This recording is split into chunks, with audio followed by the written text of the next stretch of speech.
पूरी चीज़ को कवर कर रहा हूँ। हमारा टॉपिक है केंद्रीय प्रवृत्ति की मापें।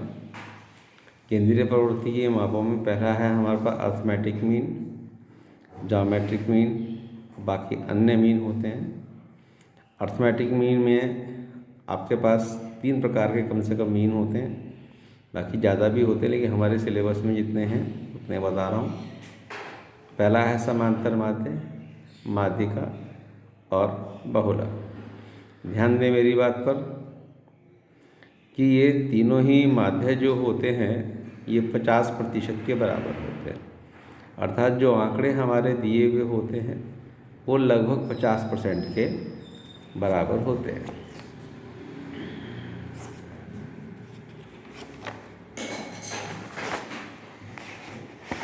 समांतर माध्य का अगर हम जिक्र करते हैं, समांतर माध्य कैलकुलेट करने के लिए पहला हमारे पास है प्रत्यक्ष रीति, अप्रत्यक्ष रीति और भारित माध्य। परिभाषा के आधार पर देखा जाए तो परिभाषा में जितने पद आपको दिए गए हैं उन पदों का योग करने के पश्चात उनको उनकी संख्या से भाग कर देते हैं, तो इसको हम समांतर माध्य कहते हैं। अर्थात समांतर माध्य बराबर योग बटा संख्या। स्टैटिक्स की भाषा में ये सिग्मा का निशान है, sigma x upon N. Sigma x का मतलब है पदों का योग और n का मतलब है संख्या। जैसे क्वेश्चन हमारे पास देखते हैं हम, 5, 4, 9 का समांतर माध्य याद करो बच्चों। 5 + 4 + 9 डिवाइडेड बाई 3 इक्वल टू 18, 18/3 बराबर 6। इसी प्रकार से एक क्वेश्चन और ले लीजिए, 5, 4, 9, 6, 9, 10, 12, 18। सीरियल नंबर में इनको लिख लिया हमने। लिखने के बाद इनका योग किया, योग करने के बाद 181/11 बराबर 16.45। अब हमारे पास असतत श्रेणी में एक क्वेश्चन आता है। असतत श्रेणी से पहले एक और क्वेश्चन देख लीजिए, लुप्त संख्या।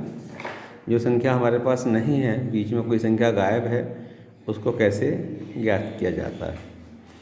5, 4, 9, y 8 और 6 योग कर लिया, अंकों का योग पहले कर लिया, प्लस y कर दिया।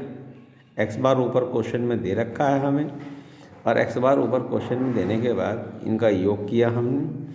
योग आ गया हमारे पास 32 + y और n बराबर 6, x बार बराबर 7। और इस प्रकार से साक्षांक 42 माइनस 32 इक्वल टू 10, y बराबर 10 आ जाता है। अब दूसरी या व्यक्तिगत श्रेणी में प्रश्न थे। दूसरा हमारे पास असतत श्रेणी आती है। असतत श्रेणी में बच्चों 2 चीज़ें हमारे पास होती हैं, एक तो पद होता है, एक बारंबारता होती है। तो पद गुना बारंबारताओं का योग कर लेते हैं हम। पद गुना बारंबारताओं का योग क्वेश्चन दे रखा है आपको, और उसके बाद बारंबारताओं के योग से उसको भाग कर देते हैं। जैसे क्वेश्चन दे रखा है आपको पद और बारंबारता, तो 2 × 1 = 2, 4 × 2 = 8। इसी प्रकार से लास्ट तक हमारे पास 16 × 16 योग किया हमने f(x) का, ये आ गया 180। सिग्मा f का योग किया, ये आ गया 20। इस प्रकार से 180 को 20 से भाग किया।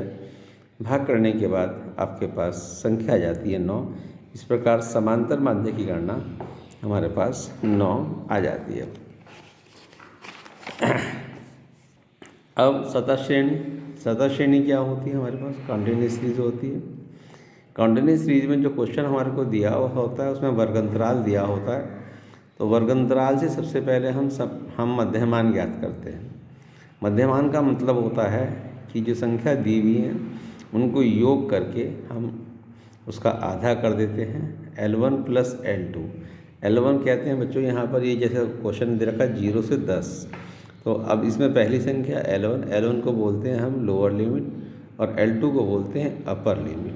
अपर लिमिट और लोअर लिमिट दोनों को जोड़ करके हम आधा कर देते हैं L1 + L2/2।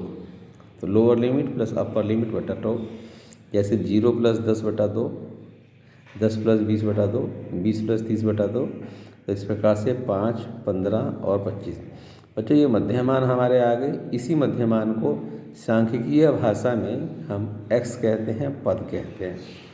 x को f से गुणा किया, x को f से गुणा किया और गुणा करने के बाद f का योग किया और फॉर्मूला पुराने वाला लग गया, पद गुणा बारंबारताओं का योग बटा संख्या। क्वेश्चन के माध्यम से हम इसको चेक करते हैं। 0 से 10, 10 से 20 और लास्ट तक 70 से 80। हमने सबसे पहले वर्ग अंतराल से मध्यमान बनाया। मध्यमान 0 से 10 है, 0 10 को जोड़ा, ये आ गया 5, 10 और 20 को जोड़ा, ये आ गया 15 और इसी प्रकार से लास्ट में 70 से 80 को जोड़ा, ये 75 आ गया। और f से इसको मल्टीपल किया, मल्टीपल करने के बाद ये आ गया हमारे पास 5 ही कम 5, 15 दूनी 30, 25 दिया 75 और गुणा करने के बाद इनका योग कर लिया 800/20 बराबर कुल मिला करके 40 समांतर मध्य आ गया। मुझे 3 प्रकार के हमारे पास श्रेणियाँ होती हैं। तीनों प्रकार की श्रेणी के एक एक उदाहरण, 2-2 उदाहरण आपको दिए गए हैं, इनको बैठ के कीजिएगा। धन्यवाद।